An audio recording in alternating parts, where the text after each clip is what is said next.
Hi guys, and welcome to Drum.Dog. Today we're experimenting with a few ways to get a low and really fat snare drum sound.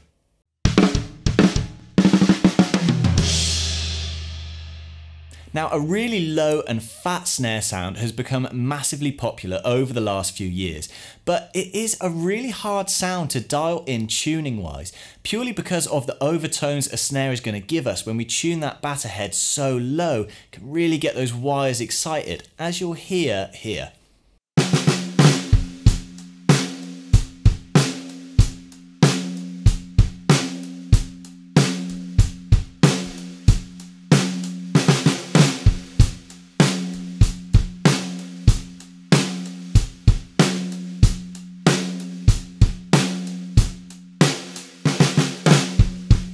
Now today we're going to try a few solutions of getting rid of those overtones. Now we're not really trying to find which one is the best, we just want to show the differences between the solutions. Now for this sound comparison, we're going to be using this DrumCraft Maple 14x6.5 snare, which has an Evans UV1 on the top. Now, to get rid of the overtones when we are tuning this down, we're going to be trying out a few different things. We're going to try out just lots of Moongel to begin with. We're also going to try a big fat snare drum donut. And we're going to try just a used drum head with the collar cut off of it. Then we're going to change the drum head. We're going to use an Evans hydraulic, and we're going to use those same solutions on this head and see what the difference is. Now the Evans hydraulic gets its heavily pre-dampened sound by using 2 plies of 7mm and a thin layer of oil in the middle.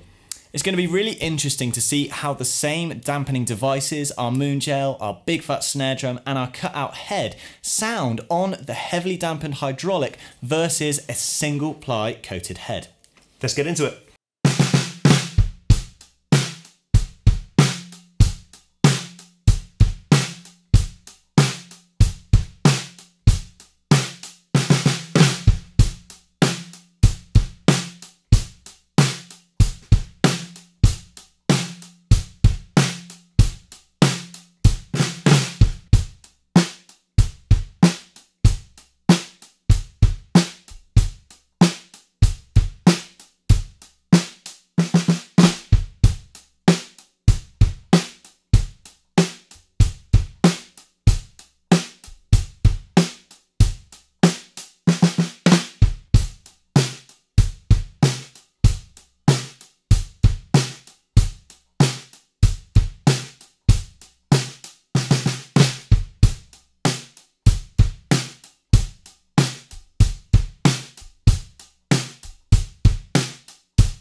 So there you go, that's a massive selection of sounds for you. Yeah, no kidding. I mean, we set out at the beginning to kind of spell out the different options to get a low snare, and I wouldn't have thought that the sound palette was that wide. There were loads of options in those there. And you guys will have noticed that we've gone through 2 different tuning ranges when we were using the big fat snare donut and the cutout head. And that's purely because when you put those on top of the head, it does have an effect that lowers the fundamental pitch of that tuning. So therefore, just as an experiment, we brought those heads up, and then when we put those on, it then brought it down to kind of roughly the same low tuning as the head was without those on, if that makes sense there. All right, so forgetting the extra dampening measures we put on, UV1 versus the hydraulic, what was your favourite? Without any dampening, the hydraulic hands down, because the UV1 just isn't capable of controlling those overtones without any dampening at that low tuning. The whole drum's just, ooh. But with the hydraulic, it controls it. And to be honest, that alone, low tuned, is usable. Yeah. It doesn't get too crazy. And a little bit with the Moongel as well. Just add to the Moongel, I thought that was, I'm not sure it was my favourite. Yeah. I'll get into that in a minute. But it was really good. It was really good. So then again, the big fat snare drum dampener. Yeah. Versus making your own, cutting it out of an old snare drum. Now there's... Okay, I'll be honest. So the big fat snare is mine, and the old knackered head was yours. Yeah. I wish I'd just used an old knackered head. Yeah. Because it sounded so much better. One thing that is worth mentioning there is that big fat snare drum do sell one that's whole instead of a donut, and I think that is going to have a big impact there. But I didn't go for the whole one because I think after a lot of use, you do find that that middle portion does start to bowl like you get on a drum head and starts to lift off the main tuned head a bit there. So I don't know how long that would last before you'd have to replace that cutout with a new one. I didn't hate the big fat snare drum sound. It was, they were very different. Yeah. I just preferred the snare. Me too. Me too. Okay, so then all in all, of the whole lot, if you had to use one of those methods as your fat snare sound, which one are you going for? 2 favourites. It would either be with just the hydraulic with the Moongel, or the cutout snare drum head. With the hydraulic? With the hydraulic, yeah, definitely, definitely with the hydraulic. Okay. And go with the snare drum head, cutout snare drum head. Okay. You?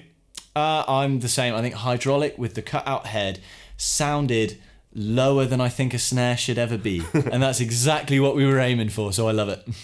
Awesome. If you like more sound comparison videos like this, don't forget to check out the rest of the channel. Don't forget to like and subscribe, and we'll see you in the next one.